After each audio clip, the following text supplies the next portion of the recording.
ஒரு செடியோட வளர்ச்சிக்கு அடிப்படை ஆதாரமே நம்ம தயாரிக்கிற மண்கலவை தான். நம்ம தயாரிக்கிற மண்கலவையில் பாதி அளவு மண் இருக்கிற மாதிரி பார்த்துக்கிடணும். மீதி பாதி அளவு உரங்கள், கோகோபீட் எது வேணாலும் இருக்கலாம்.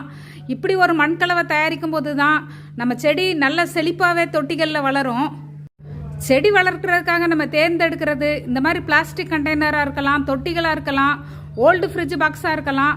நம்ம எது தேர்ந்தெடுத்தாலும் அடியில் ஹோல்ஸ் நிறைய இருக்கிற மாதிரி பார்த்துக்கிடணும். அப்போ தான் நம்ம ஊற்றுற தண்ணி வெளியேறும். தொடர்ந்து மழை பெய்துக்கிட்டு இருக்கிற நேரங்களில் கூட அந்த தண்ணி ஒரு சொட்டு கூட தொட்டியில் இல்லாமல் எல்லாமே வெளியேறிடும். செடியும் நல்லா ஆரோக்கியமாக வளர முடியும். இயற்கையிலே சில செடிகளுக்கு மிதமான வெயில் தேவைப்படலாம், சில செடிகளுக்கு அதிகமான வெயில் தேவைப்படலாம். இதை நம்ம புரிஞ்சுக்கிட்டு அந்த செடிகளோட தன்மைக்கு ஏற்றாப்புல அந்த தொட்டிகளை மிதமான வெயில் படுற இடத்துலையோ அல்லது நல்ல வெயில் படுற இடத்துலையோ சரியாக நம்ம அமைக்கணும்.